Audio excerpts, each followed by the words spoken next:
and welcome. It is time once again for CU Immigration here on WRFU LP, Urbana, 104.5 FM. I will be your host for this evening. My name is Mr. Garza, and I am here to let you know that WRFU is an open forum for the Urbana-Champaign community. Yep. Views expressed are those of the speakers and are not intended to represent WRFU, UCIMC, Urbana Socialist Forum, or anyone else, as we say on this show. Why does my phone keep doing that? It's very annoying. I don't know. Shut it off somehow.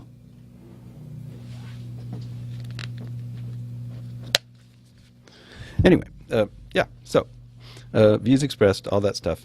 There's always something here that just distracts me, and then I lose my train of thought, and I don't know what I'm doing. So, what can I say? But I haven't spoken to you for a couple of weeks, I guess. Is it a couple of weeks? Something like that. The other views that are not intended to represent are UPTV. I forgot. That's the one I forgot in my confusion. So basically, anyone's views, no. That's really what it comes down to. Anyone's views but my own. That's all I can say. These are the only views that you have to assume. And if you try to sue or harass or blame any of the aforementioned entities for these views, you will be disappointed, because I have legally said that it's not their fault. Whatever I say is not their fault. Whatever I say is my fault. And that's all I have to say about it. So, yeah, I wasn't here last week. I was out of town over the weekend, and just didn't have the oomph to come in here and talk about immigration again. And that's partly because there's not a lot going on. I mean, there's a lot going on for individuals, personally, here and there. But there's so much going on nationally about so many different topics that immigration only occasionally rises to the level of being discussed. And then it kind of sinks back in the swirling mass of other things that are, suddenly urgent. And that's one thing you have to give this current administration, or the current occupant of the Oval Office, credit for, is his ability to drive the narrative, so to speak. And he doesn't do it in a way that's necessarily helpful to him, as I think he thinks he's doing. Because when you do it correctly, you get out there and you frame an issue, and then from then on, everybody's discussing it using your framework, because that's kind of the accepted, like, oh, what do you think of X? And to a certain extent, that works for him, he who shall remain semi-nameless, at least for the moment. But his what would you call it? His points, his perspective, his frame, however you want to describe it, is always so outrageous, or it's often so outrageous that the reaction is less one of taking it seriously and discussing it, and it's more one of just outrage and disbelief. So people are going, I can't believe the ridiculous thing I just heard, instead of saying, oh, did you just hear that immigrants are all criminals? They say, I can't believe the ridiculous statement about the criminality of immigrants that I just heard. So for the people maybe who don't find it so outrageous, or who aren't, appalled by how ridiculous the positions are, maybe it is working in that respect. I'll give you an example. After the shooting in Florida at the high school, Trump suggests arming teachers. So for a while after that, everybody talked about arming teachers, but it wasn't a serious discussion, like in the sense of people going, well, there are pros and cons on this. There were just a handful of people, well, not a handful. There's a surprisingly large number of people who will go along with that kind of nonsense. But there was this relatively small, relative in terms of to the entire United States, small group of people who supported that statement and said, well, yeah, that makes sense, you know. And virtually everybody else said, well, this is just ridiculous, and here's why, and here's why, and here's why, and gave list after list of things. So to the extent that he wanted to drive the narrative, he did that. To the extent that it helped get his point of view into the acceptable mainstream or into the consciousness, well, no, it got the point of view into the consciousness, but it didn't inject it in a way that convinced anybody of it. It just mostly took people who would probably have never even thought about something like that and made them rabidly against it. So I don't think, at least, that it's really working. And so when Trump tweets, for example, that it's Democrats' fault that we haven't done anything yet to protect DACA recipients, no one, absolutely no one, not even his supporters, I don't think, believes that that's the case. It's just such an obvious blame the other guy kind of thing that it's sort of useless. I don't see the point of doing that, or I don't see how that is supposed to be successful because it's so transparently false. And anybody who knows anything, even if you're not really even paying any attention, you know that that Trump has been the one to torpedo DACA reforms ever since he said, well, it's up to Congress to figure this out. Then he has in turn torpedoed everything that they've tried to figure out. So I don't see that this technique, however successful it is in terms of getting that point of view out there, I don't see that it ever accomplishes anything in terms of winning over anyone to that point of view, if that makes sense. I don't think it helps in that regard, and that's what it's supposed to do. When you're driving the narrative, the reason you do it is because you're trying to put your frame around things and have everybody look at it from that point of view. And that can be incredibly successful on certain issues and has been in the past.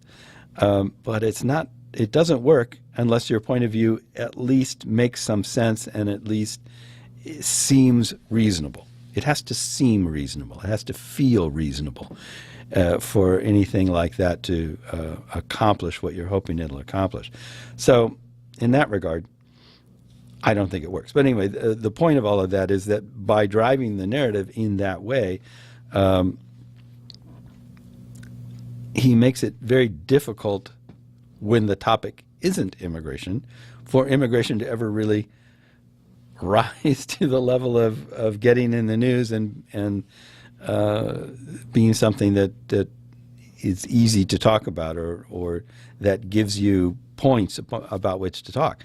I mean, the most recent thing that happened was Illinois and the Trust Act. So I'll read you this really quickly. This is from, where is this from? Okay, well, this is from, Chicago Tribune. All right, so this is just a letter, and this is an opinion, not my own. So I'll just read it, and then I will either critique it or support it in some way after I'm done. So the title of this letter to the Chicago Tribune is Illinois is not a sanctuary state. So it reads as follows. During the course of the Chicago Tribune gubernatorial candidate debate between Governor Bruce Rauner and State Representative Gene Ives on January 29th, Ives wrongly attacked the Illinois Trust Act, claiming that it was a sanctuary state law and that it was not in compliance with federal law. In August, not that long ago, 2017, well, I guess half a year. That's a while. Anyway, forget it. Forget that editorial aside. Rauner and the Illinois legislature took an important step to ensure the safety of our communities and the stability of Illinois commerce by approving the bipartisan Illinois Trust Act with broad support from law enforcement and a diverse coalition of business, faith, and Latino and immigrant communities in the U.S. and Illinois, Since the 2016 election, there has been increased fear among Illinois employers, their immigrant employees, and the overall immigrant community due to increased immigration enforcement. According to recent Department of Homeland Security data, U.S. Immigration and Customs Enforcement arrests of undocumented immigrants with no criminal record have increased 175% in the last year. As a result, police departments across the country reported sharp drops in reports of sexual assault and domestic violence from the immigrant community, as much as 50%, because immigrants were too scared to call the police for fear of being turned over to ICE. Some businesses saw reduced sales receipts of up to 40% due to immigrant clientele being too afraid to venture outside of their homes and increased difficulty in the recruitment and retention of an adequate workforce. The Illinois Trust Act helps address these fears by fostering cooperation and trust between immigrant communities and local police. It disallows police from stopping, detaining, or arresting someone solely on the basis of his or her immigration status, while still allowing local police to fully cooperate with immigration enforcement actions sanctioned by a warrant signed by a federal judge. The Illinois Trust Act does not make Illinois a sanctuary state because it does not inhibit communication between law enforcement and ICE and is therefore in full compliance with federal law. Ultimately, the act ensures that our local police use their limited resources to focus on keeping our communities safe rather than enforcing federal immigration law. This strengthens trust between immigrants and local police, promotes workforce stability, helps prevent unnecessary disruptions to businesses, and enables hardworking, law-abiding immigrants to continue to work, pay taxes, and create jobs here in Illinois. The Illinois Trust Act is economically important, politically smart, and morally right. It makes us safer. So yeah, I mean, that's basically true. And that's one of those things where you hear a lot about this whole sanctuary cities and sanctuary states, and it's a favorite kind of go-to line of hardcore conservatives to try to paint that as a bad thing. It's like, oh, it's bad to be sanctuary city. It's bad to be a sanctuary state. We're protecting criminals and all that stuff. And none of that, of course, is true.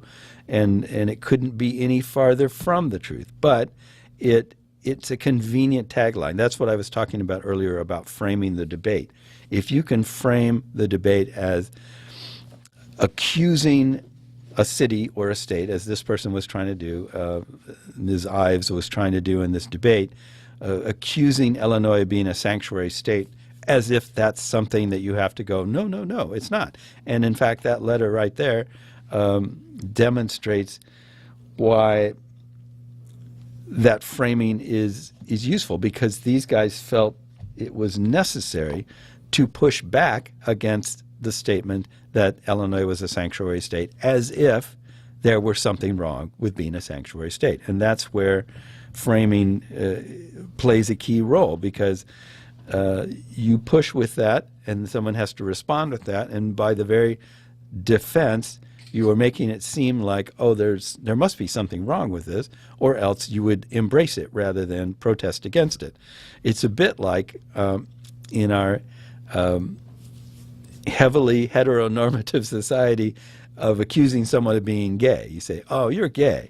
And then they're liable, if they're straight, if they're not a gay person, they're liable to go, no, I'm not, which makes it seem like it must be bad to be gay because you're trying to protest that you are not gay. You're trying to say, no, I'm not this bad thing, I am this good thing.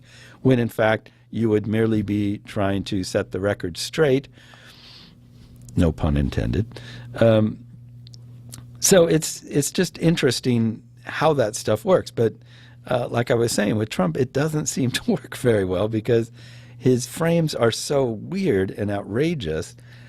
So instead of, for example, of accusing Illinois of being a sanctuary state, he would come out and accuse Illinois of protecting murderers and rapists or something like that, of siding with open borders, trying to tear open our borders and make our women and children vulnerable to attack from gangs and things like that. That's how he would frame it. So instead of just doing what this letter did and just pushing back gently against this, you're a sanctuary state. No, not really. We're this. Let's be clear about what's going on here, and let's set the score straight, or however you want to put it. He would frame it in such a weird way that everyone would be, no, that's ridiculous. That's not what's happening. That's not what any of this does. That's not who these people are. It's like completely wrong. And so it's easy to push back against.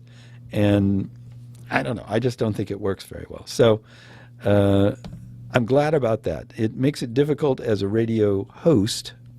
Where did I get that accent from? Radio host. It makes it difficult as a radio host to find topics coming out of all of the noise that's generated by the media as a result of all the ridiculous things that are going on right now. But it is interesting to at least see some silver linings to those clouds in the fact that,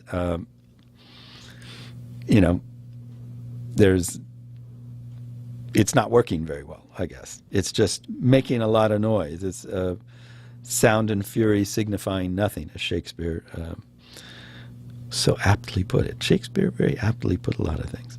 Anyway, so let's see, where are we here?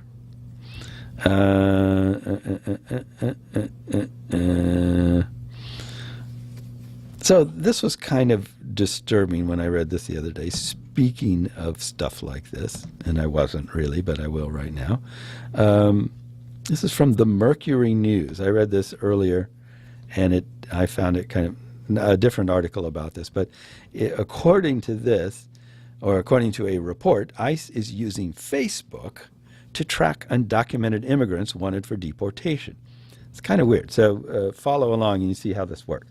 U.S. Immigration and Customs Enforcement, or ICE, used back-end Facebook data to track down undocumented immigrants targeted for deportation, according to a report by The Intercept.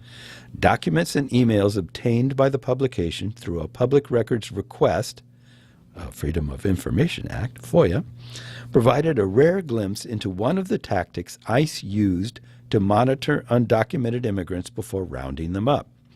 In one case, several agents were in touch with an investigator in Las Cruces, New Mexico, to track down information about a particular individual and eventually obtained back-end Facebook data showing when the account was accessed. It also revealed the IP addresses corresponding to each login, The Intercept reported. So let me make an editorial aside here. Back-end data is basically stuff generated by your use of something. So it's not like looking on your Facebook page and going, I see here that you showed a picture of yourself giving a peace sign as you were driving down the interstate, and I recognize the tree in the background, and I know you're at highway marker number 42. It's not like that kind of. It's not data that you are producing yourself. It's data produced by your use of this website that they apparently have access to. So every time you log on, it says so-and-so logged on at 7:20 p.m. Monday, March 26th from, and it has an IP address. Your IP address is something that's necessary for the internet in order for these websites to talk to you. So, for example, I may be telling you things you already know, or I may not, so bear with me here. For those who don't know this stuff, I'll add this information in. For those who do, bear with me, because not everyone is as knowledgeable about this topic as you are. So your IP address is basically where websites know to find you. So if you send a request and say, I want to log into Facebook or Google or whatever, YouTube, along with that request is included your IP address. That way, Facebook or Google or YouTube can say, oh, the person at this address wants this information, and they in turn send you a packet of information, like the login data necessary to log in, the what would you call it? The script, whatever it is.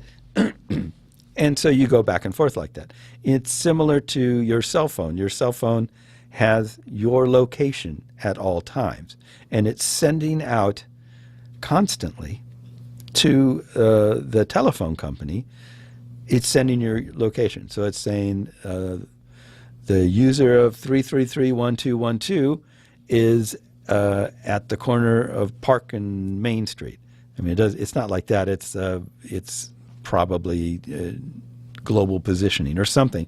But it's saying you are at nearest to cell phone tower X, and what time it is. All these different things, so that it's basically saying, if you have a call for me, here's where to send it. Send it right here, and it will go to my phone.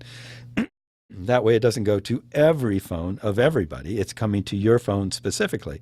And in order for it to do that, they have to know from moment to moment where you are, where your phone is, so that they can send your call to you. Similarly, the internet operates the same way. When you're at a computer, I'm at a computer right now in the WRFU studios here in lovely downtown Urbana in the IMC building. And so in order to get this story from the Mercury News, which I'm getting through Google News Aggregator or something like that, it has to know that I am here at this spot, that this computer that wants this story is in this place. This IP address is my computer's address. And so what they're doing, that's what this back-end data is. It's just user data that is necessary for these websites to do this stuff. But it can be used in other ways. And that's what we're reading about here, is how this data is used to allow people to track you or locate you in a certain area at a certain time. So if you've got all that, then we can proceed with this story. So starting up where I left off, it also revealed the IP addresses corresponding to each login, The Intercept reported. So that means every time this person they were looking for logged into Facebook, the IP address was recorded, and they knew what computer this person was using, what computer and where that computer was. So an investigator with Homeland Security Investigations, ICE's investigative unit, then emailed a Facebook business record showing the suspect's phone number and the location of each of their logins during a specific time period. So, as I was saying just a moment ago, just as the internet needs to know where your computer is to send you the information you ask for, your telephone company needs to know where to send your phone calls in case something comes in, or where you are in case you're trying to call somebody. So what they did is they put the internet information together with your telephone information, and between those two things, they figured out where this person was at these particular times. So they could, on a map, they could plot where this person was at certain times of the day. And if there's a consistency, like if every day at 5 o'clock you're logging in from your laptop and your cell phone says that you're at the Cafe Copi downtown, well, then they know that they can go to Cafe Copi downtown at 5 o'clock, and you're very likely to be there because every day you do that same thing. Okay, back to our story. In a statement sent Monday to the Bay Area News Group, a Facebook spokesperson said the specific case cited in the article was connected to an investigation of a child predator. Quote, We take the enforcement of laws protecting children from child predators very seriously, and we responded to ICE's valid request with data consistent with our publicly available data disclosure standards, the company said. ICE did not identify any immigration law violations in connection with its data request to Facebook in this case. The spokesperson said Facebook does not provide ICE or any other law enforcement agency with any special data access to assist with the enforcement of immigration law. We have strict processes in place to handle these government requests. Every request we receive is checked for legal sufficiency. We require officials to provide a detailed description of the legal and factual basis for their request, and we push back when we find legal deficiencies or overly broad or vague demands for information. ICE, of course, did not immediately respond to requests for comment Monday afternoon.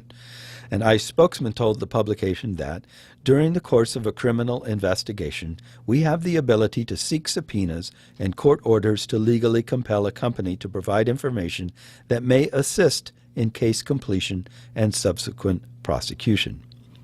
Facebook faces mounting criticism over how users' personal data was accessed by third parties for political purposes.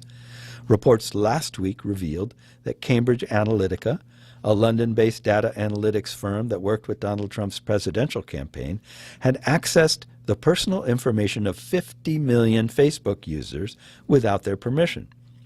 Federal regulators are investigating the data breach, and politicians are mulling new privacy rules that could hamstring tech firms.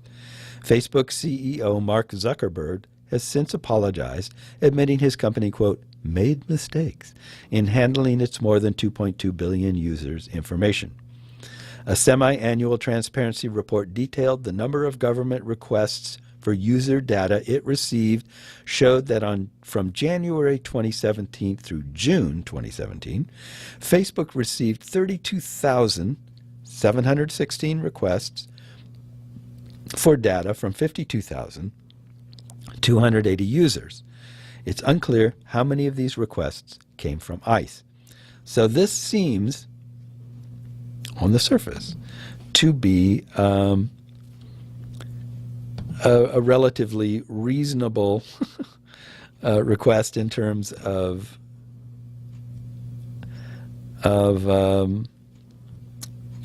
what they were looking for, the kind of person they were looking for here. But it does give you a sense of what can be done if somebody has the knowledge and the knows how to pull the right strings to do it. There's another story that I'm looking for here.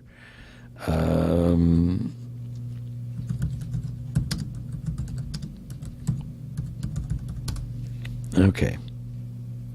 Here's this. The reason I wanted to read this is a slightly tangential, but it gives you a sense of what's going on out there. So this is another Facebook-related thing. And it says Facebook saves extensive call text data made by Android users. That's kind of weird. So some Android cell phone users noticed recently that Facebook has saved a virtual trove of their personal call data that extends back years.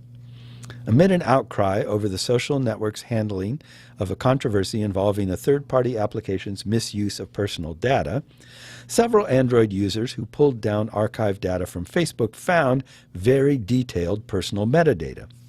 That information included call logs containing names, phone numbers, and the length of each call made. So, to explain that, somehow Facebook connected by people who gave permission